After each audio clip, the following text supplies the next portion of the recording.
Monsieur le secrétaire général de l'Organisation des Nations Unies, respectable commissaire aux droits de l'homme, mesdames et messieurs, nous nous sommes réunis aujourd'hui suite à la conférence pour lutter contre le racisme et l'exxénophobie d'Urban afin d'analyser et d'étudier la situation actuelle et de trouver des solutions adéquates dans le sens de cette lutte sacrée et humaine.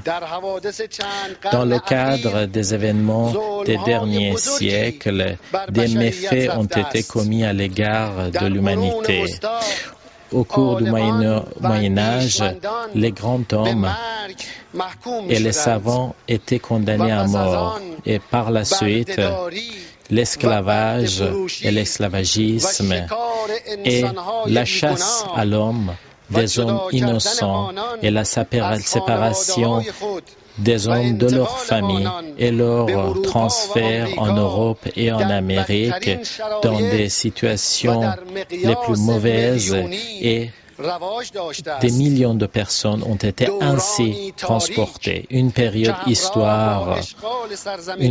noire de l'histoire qui s'est accompagnée à la fois de l'occupation des terres des autres et des massacres des populations innocents. Des années se sont écoulées jusqu'à ce que les peuples, avec leur révolte et en payant le prix fort et au prix du massacre des millions de personnes, ont réussi à évincer ceux qui les ont occupés et ont mis en place des gouvernements nationaux.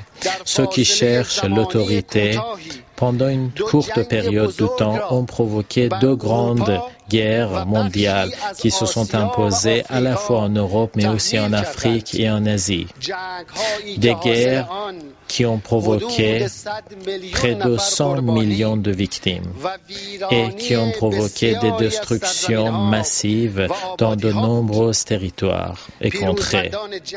Ceux qui ont remporté la victoire ont estimé qu'ils ont remporté le monde entier et ils ont pensé que les autres peuples étaient défaits et ils ont mis en place des lois et des façons de faire opprimantes et ils n'ont pas respecté le droit des autres peuples. Ils les ont piétinés. Mesdames et messieurs, le Conseil de sécurité qui a été le résultat de la Première et de la Deuxième Guerre mondiale, analysez-le. Sur quelle base ils ont le droit de veto? Quelle est la logique? Cette logique est en conformité avec quelle valeur humaine ou divine? Avec la justice? Avec l'égalité devant la loi, avec les qualités de l'être humain?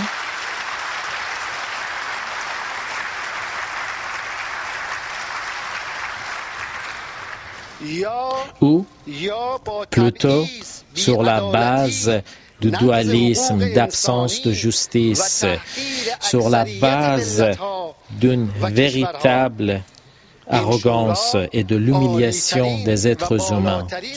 Le Conseil de sécurité doit être l'organe le plus important pour les prises de décision dans le sens de la paix. Lorsqu'il y a une telle dualisme, lorsque la loi, plutôt que d'être basée sur la justice, est basée sur la force et l'injustice, comment pouvons-nous espérer qu'il y ait la paix et la justice? Rechercher le pouvoir et l'arrogance est à la base du racisme, de l'exxénophobie et de l'injustice et de l'occupation. Même si aujourd'hui beaucoup de racistes et d'exxénophobes en parole, soi-disant, condamnent l'exxénophobie, mais lorsque plusieurs pays puissants à travers le monde s'arrogent seuls le droit de veto sur la base de leurs propres intérêts et lorsqu'ils se donnent le droit de prendre des décisions pour le reste des pays du monde, à ce moment-là, la totalité des lois et des valeurs humaines peuvent être piétinées, de la même manière que cela a été fait. Après la Deuxième Guerre mondiale, sous prétexte sous prétexte des Juifs qui ont été victimes et l'Holocauste, des armées ont occupé d'autres territoires et des transplantations ont été effectuées, des peuples ont été transposés à partir de l'Europe et d'autres pays. Et à ce moment-là, une population et un gouvernement illégitime s'est mis en place en Palestine. Et en réalité, et voilà, vous le voyez, la délégation française apparemment suivie de la délégation européenne, de l'ensemble des diplomates européens qui quittent cette conférence de Genève sur le racisme en plein discours d'Ahmadinejad. Ahmadinejad, Mélissa, qui commençait à aborder la question de l'Holocauste. Qui commençait tout juste à aborder donc, la question d'Israël et de l'occupation de la Palestine. Jusque-là, il s'en était pris d'ailleurs à l'ONU sous l'égide de laquelle se tient cette conférence, pour ensuite se tourner vers Israël. Et donc, tout nombreux ont été ceux qui sont sortis, toute la délégation européenne, en plus de la délégation française. Le mal qui a été fait à cause de l'exxénophobie, ils ont fait en sorte que des xénophobes les plus violents ont été mis en place dans un autre endroit, à savoir la Palestine. Le Conseil de sécurité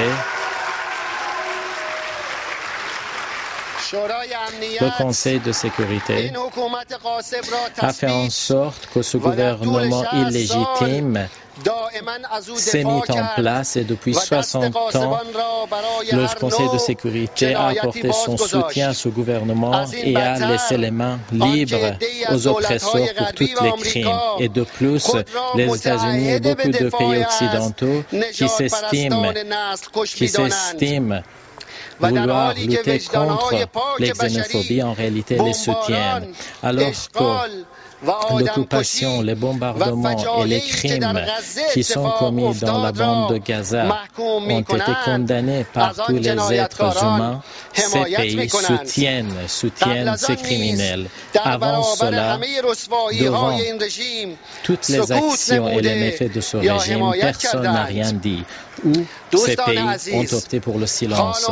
Mesdames et messieurs, chers amis, la base et la source des guerres récentes, telles que l'attaque américaine et l'attaque américaine envers l'Irak, ou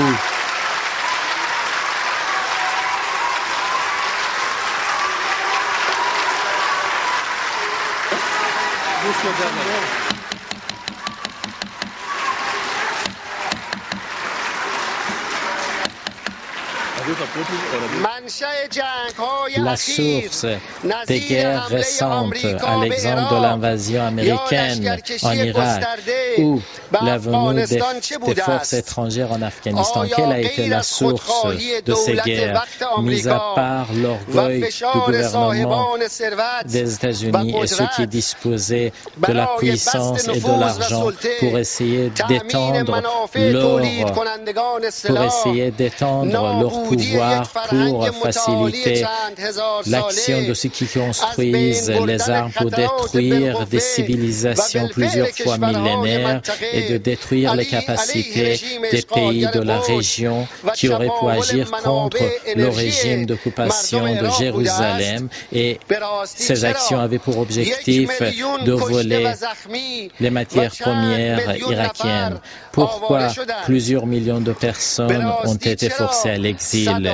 Pourquoi des centaines de milliards de dollars ont représenté les dégâts provoqués en Irak et des centaines de milliards de dollars les frais de ces attaques militaires qui ont été imposées au peuple américain et aux alliés américains. Est-ce que l'attaque contre l'Irak n'a pas été faite avec la planification des sionistes et de ceux qui les soutenaient dans le gouvernement des États-Unis de l'époque, qui d'une part étaient assis sur les chaises du pouvoir, ainsi que les dirigeants des sociétés qui fabriquaient les armes?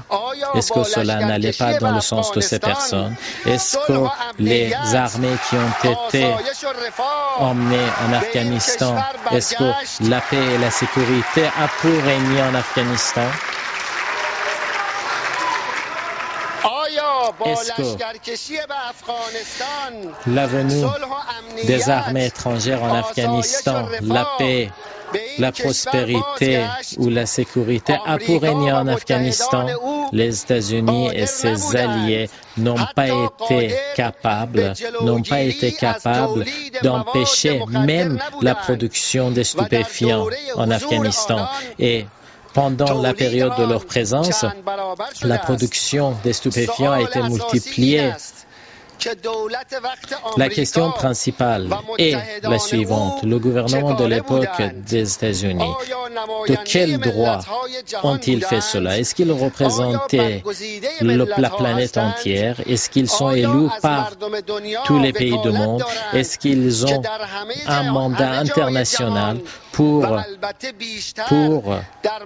intervenir dans l'ensemble des contrées du monde et en particulier dans notre région? Est-ce que ces différentes actions, l'occupation de l'Irak et de l'Afghanistan, trouvent leur source ailleurs que dans l'exénophobie, dans le racisme? Est-ce qu'ils ne cherchent pas à piétiner l'indépendance des peuples? Mesdames et messieurs, les responsables de cette économie en crise au niveau international, qui sont les responsables? Où est-ce que cette crise a débuté? En Afrique? En Asie? Ou plutôt aux États-Unis et par la suite en Europe, et cela a été propagé à tous les alliés des Américains. Pendant des années, les lois et les réglementations injustes économiques ont été imposées par le pouvoir politique et cela a été imposé aux échanges internationaux. Le système financier et monétaire international a été mis en place sans aucune forme de surveillance internationale. Cela a été imposé aux peuples et aux pays qui n'avaient aucune intervention dans la mise en place de ces politiques. Même, ils n'ont même pas permis à leur propre peuple de surveiller ce système.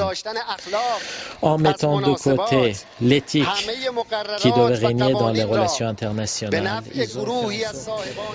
Et voilà.